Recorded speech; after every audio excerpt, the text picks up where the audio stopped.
2014లోనే ముఖ్యమంత్రిగా ప్రమాణ స్వీకారం చేసిన నారా చంద్రబాబు నాయుడు గారు ఆనాడే ఉత్తరాంధ్రాన్ని ఉద్ధరించాలనుకున్నారు. ముఖ్యంగా విశాఖపట్నాన్ని ప్రపంచ పటంలోనే ఏఐ గ్లోబల్ హబ్గా విశాఖపట్నాన్ని మ్యాప్లో పెట్టాలని చెప్పి సంకల్పించారు.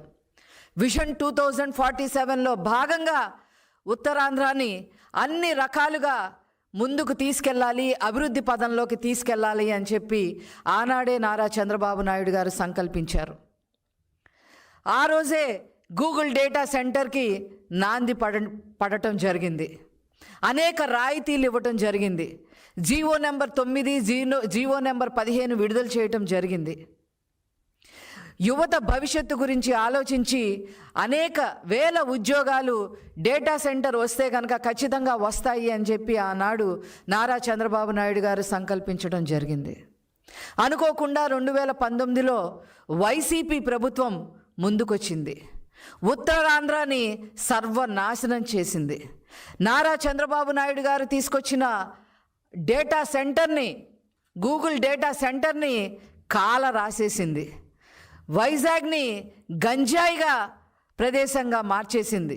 ఉత్తరాంధ్రాని కబ్జాల కోరుగా, భూ కబ్జాల మయం చేసేసింది. కిడ్నాప్కి నిలయంగా చేసేసింది. బ్లాక్ మనీకి అడ్డాగా మార్చేసింది. లిక్కర మాఫియాకి అంకురార్పణ చేసింది. ప్రజల్ని భయభ్రాంతుల్ని చేశారు. అలా 2019 నుంచి 2024 వరకు ఉత్తరాంధ్రాని, ముఖ్యంగా విశాఖపట్నాన్ని సర్వనాశనం చేసి ఎంపీ కుటుంబాలే కిడ్నాపులకి గురైన పరిస్థితులకి తీసుకొచ్చింది.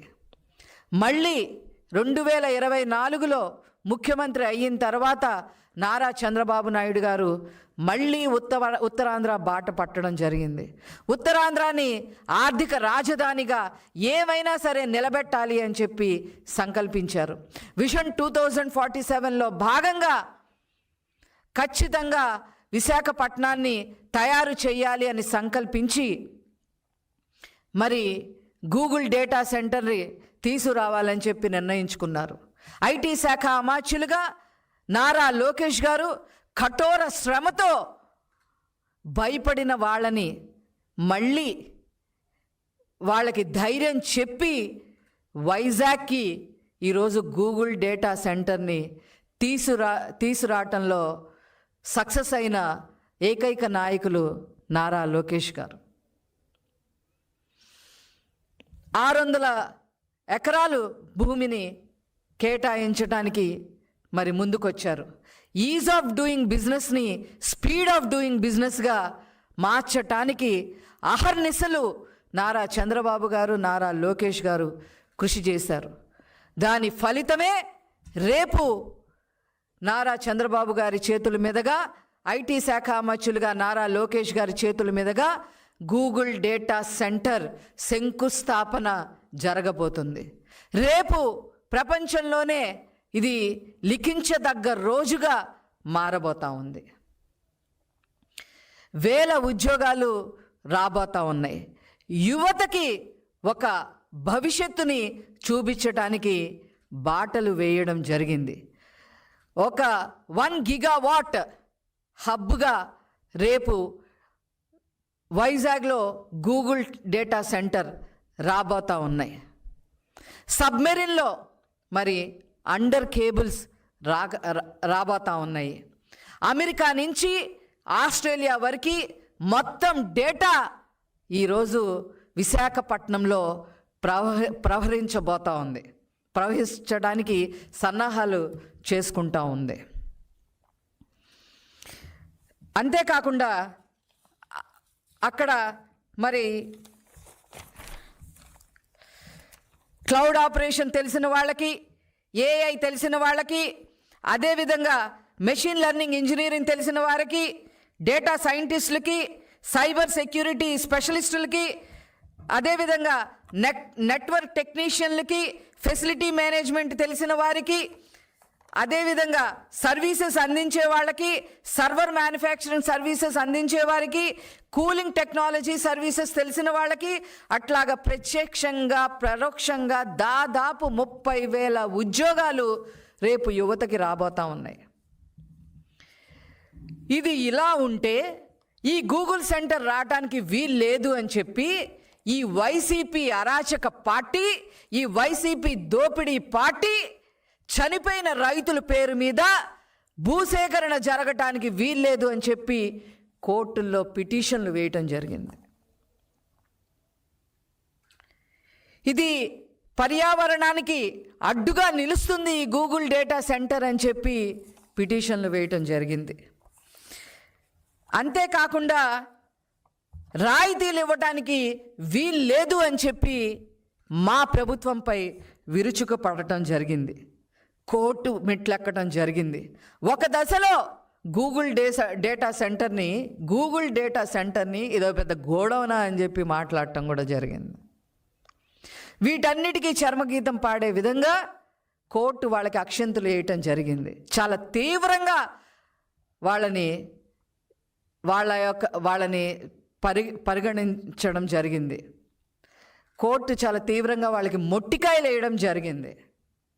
పెట్టుబడిదారులకి రాయితీలు ఇవ్వకపోతే ఎవరు ముందుకొస్తారు అని చెప్పి వైసీపీని ప్రశ్నించడం జరిగింది. కోర్టు వైసీపీని ప్రశ్నించడం జరిగింది.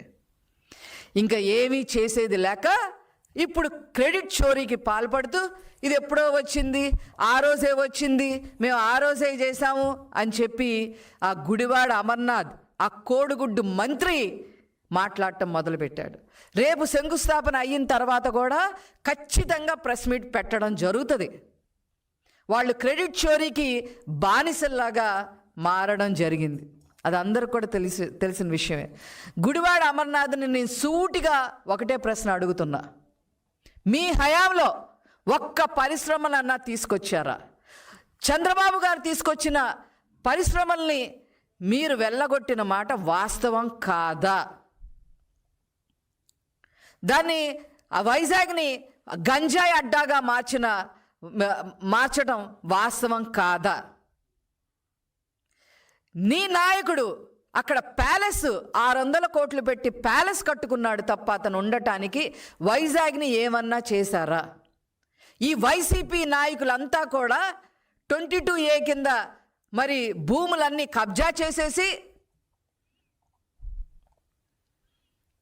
కబ్జాల మయం చేసేసి అక్కడ భూముల కోసం కొట్టుకునేలాగా చేసి మీ నాయకులు, మీ ఎంపీనే వాళ్ళ కుటుంబం కిడ్నాప్ అయిన పరిస్థితులు చూడటం వాస్తవం కాదా అని చెప్పి గుడివాడ అమర్నాథ్ని నేను అడగదలుచుకున్నా.